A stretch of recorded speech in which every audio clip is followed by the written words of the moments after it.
La quête d'explications naturelles transforma les personnes mal formées en objets hautement scientifiques. Certains hommes de science étaient tellement sidérés par la beauté et la perfection de ces structures déviantes que l'on se mit à les exposer dans de prétendues chambres d'art, les ancêtres de nos musées. Ce fut un tournant important. Les malformés n'étaient donc plus des aberrations de la nature. Peu à peu, les scientifiques se mirent à concevoir l'espèce humaine comme le résultat d'un développement progressif. L'acceptation de cette théorie les força à envisager la possibilité que les structures présentes dans les corps mal formés pouvaient faire partie intégrante du processus d'évolution. Un vestige des chambres d'art du siècle des Lumières persista dans les attractions et les foires de l'époque victorienne.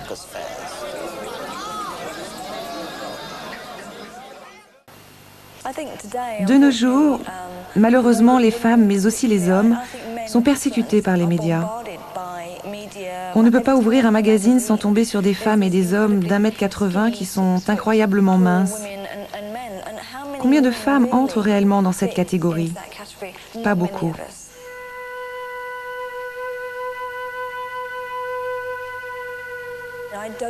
Je ne suis pas complexée, c'est une chance. Combien de femmes peuvent en dire autant sur leur propre corps?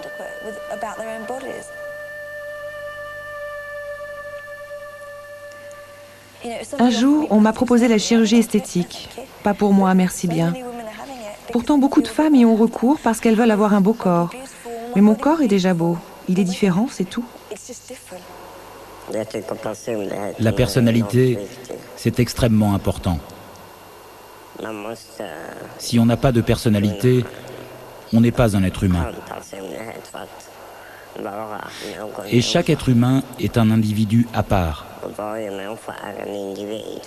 On ne peut supprimer un individu dans aucune circonstance.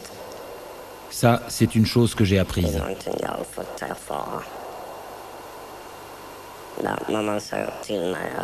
Et quand on vous dit que vous avez une drôle de tête, ou que vous ne pouvez pas jouer au foot, ou que vous n'avez rien à faire là, ce n'est pas vrai. Chaque personne est un individu à part entière.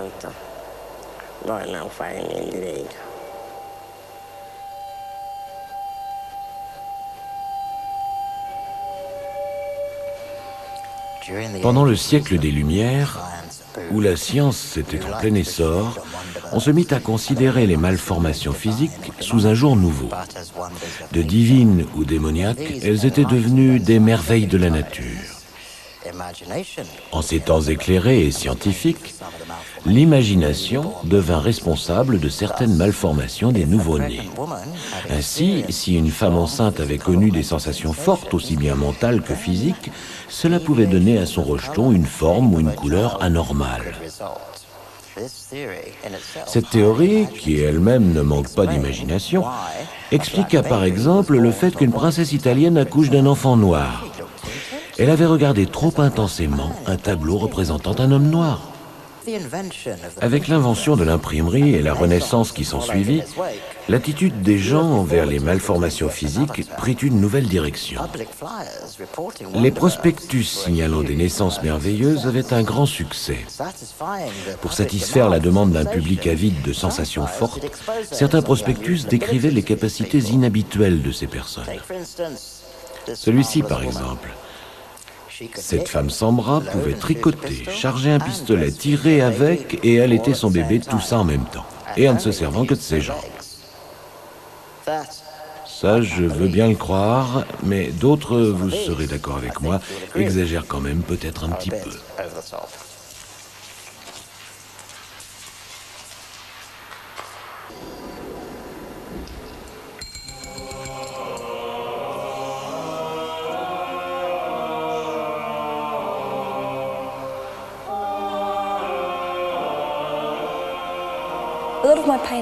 Le côté très délicat de mes tableaux vient de la technique que j'utilise. La technique dite humide. Je laisse la peinture vivre sa vie. Évidemment, quand ça commence à sécher, je m'efforce de remettre un peu d'ordre dans tout ça. Mais j'aime la fluidité de mouvement dans mes tableaux. C'est ce que j'essaie de cultiver.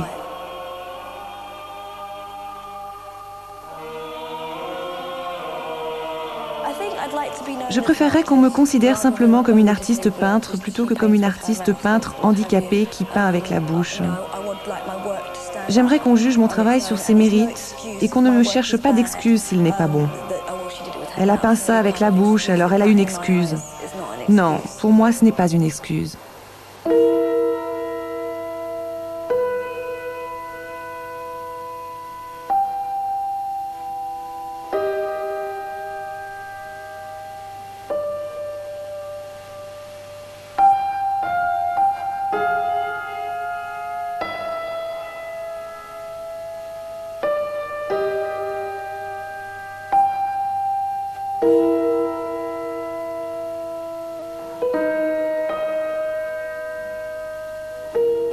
Ça réduisait beaucoup notre liberté de mouvement.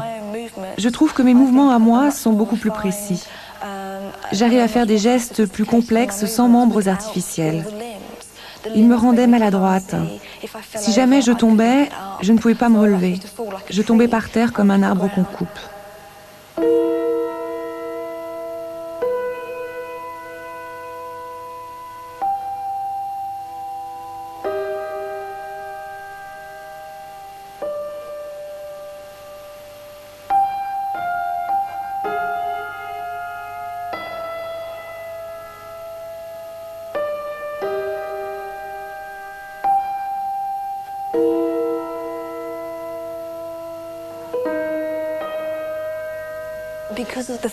Dans les années 60 et 70, on voulait à tout prix nous donner l'air normal.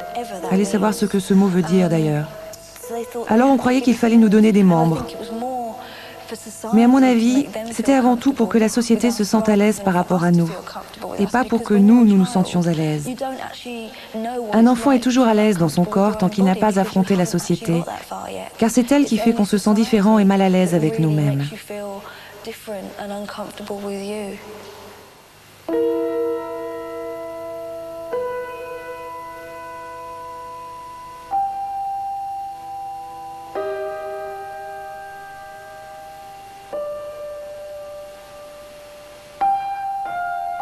Ça peut paraître un peu idiot, mais je ne me suis rendu compte de ma différence que vers l'âge de 13 ans. Ça semble naïf, mais il faut savoir que Shelley était un petit monde fermé.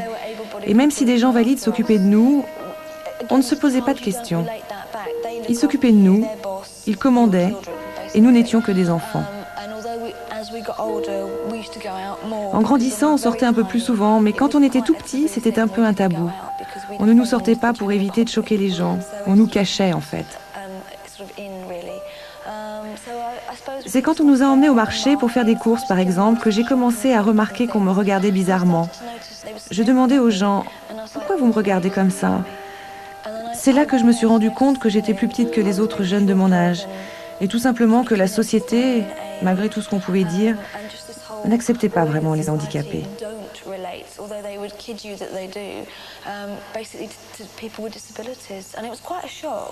Ça m'a fait un choc.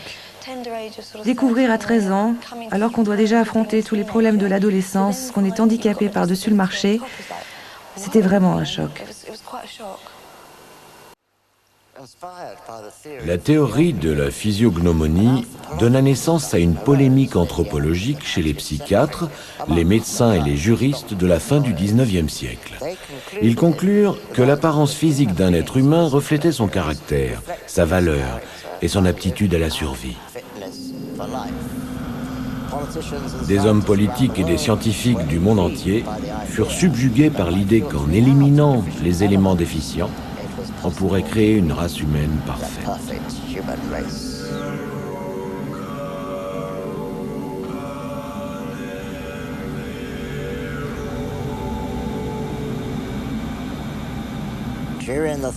Sous le Troisième Reich, des expériences d'eugénisme les plus extrêmes furent menées.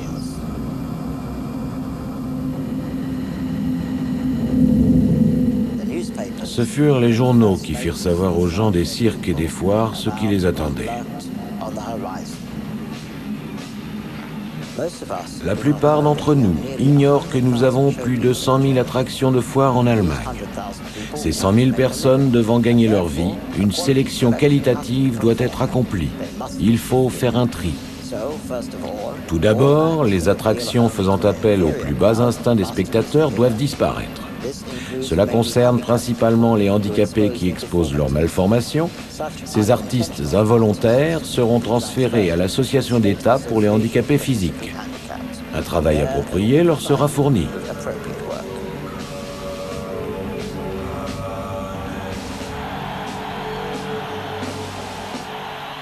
Le travail approprié fourni par le Troisième Reich a dû beaucoup les occuper, parce que personne ne les a jamais revus.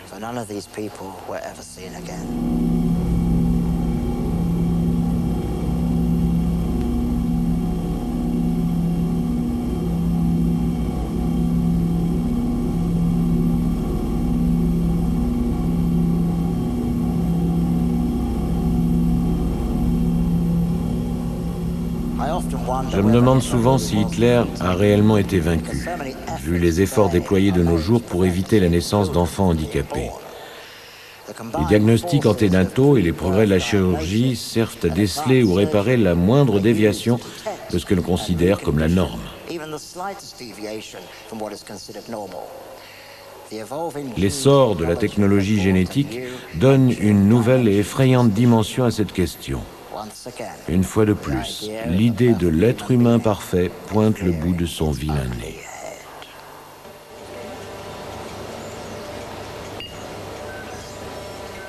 Posons-nous la question, qu'avons-nous à gagner à intervenir dans l'évolution ?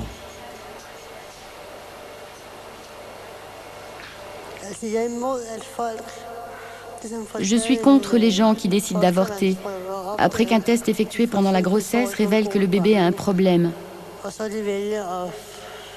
Juste parce qu'ils ne veulent pas d'un enfant handicapé. Ils sont persuadés que l'enfant ne pourra pas être heureux. C'est comme s'ils ne pouvaient jamais rien trouver de positif dans le handicap. Ils préféraient avoir un enfant parfait, comme vous, les gens normaux. Des mains parfaites, un visage parfait, une vie parfaite.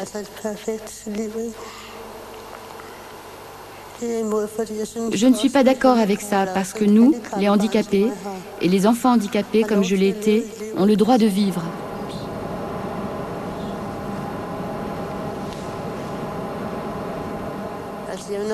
Je pourrais envisager d'avoir un enfant. Tout dépendrait du handicap. Mais s'il s'agissait du même handicap que le mien, je crois que je le garderais.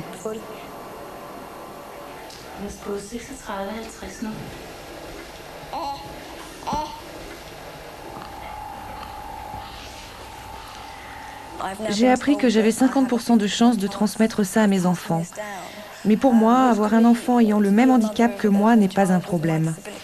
Il ne pourrait avoir de meilleure mère, car je serais déjà passée par là et je pourrais lui apprendre tout ce que je sais. Mais la société fait pression sur nous. On dit que c'est mal de mettre au monde un bébé handicapé de plus. Je ressens vraiment cette pression sociale. Je ne suis pas encore enceinte, Dan et moi n'avons pas à prendre cette décision tout de suite. Et nous ne nous poserons la question que le moment venu. Mais c'est difficile, parce que la société épine au moindre geste.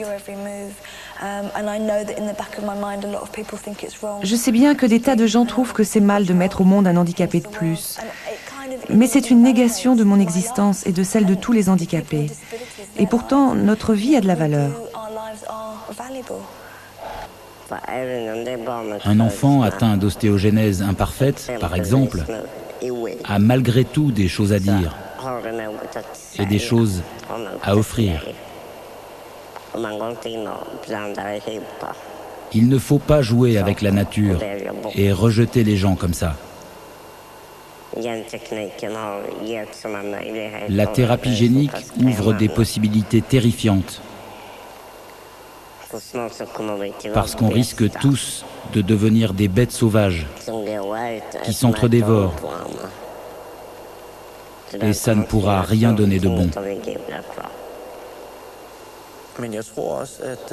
Fixer une limite maximum au niveau de handicap acceptable chez les enfants qu'on laisse venir au monde mènerait à l'élimination pure et simple de tous les handicapés. Parce que cette limite n'arrête pas de changer.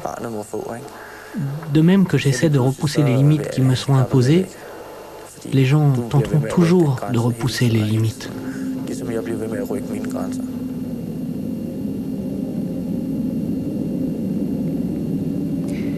J'ai de grandes craintes pour l'avenir et les progrès de la médecine.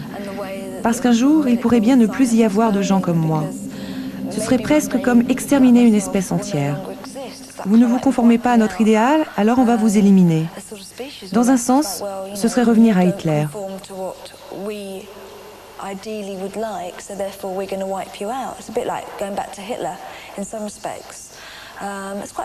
C'est effrayant parce que cela reviendrait à nier mon existence et mon rôle dans la société. Je trouve que les handicapés en général ont beaucoup à offrir. Pourquoi vouloir se débarrasser de nous?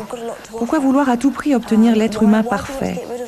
L'être humain parfait, si on l'obtient un jour, pourrait très bien s'avérer être un monstre, qui sait. Prenez la créature de Frankenstein, par exemple.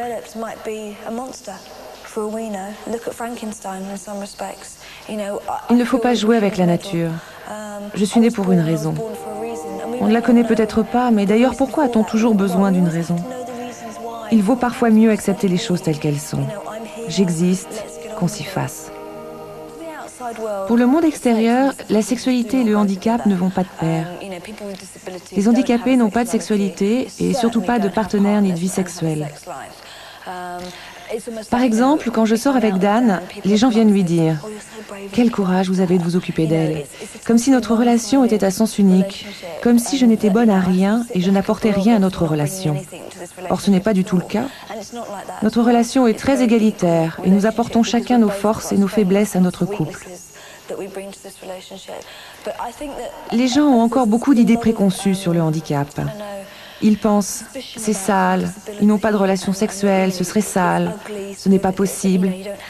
Il y a encore plein de gens qui croient ça, et c'est dommage, parce qu'on a une vie sexuelle, que les choses soient bien claires. Du coup, je trouve ça parfois un peu difficile, car on ne nous prend pas tel qu'on est. Parce qu'en fin de compte, je suis une femme comme les autres, avec des sentiments et des désirs, comme toutes les femmes. Malheureusement, les gens voient ça d'abord et ne font pas l'effort d'aller voir plus loin.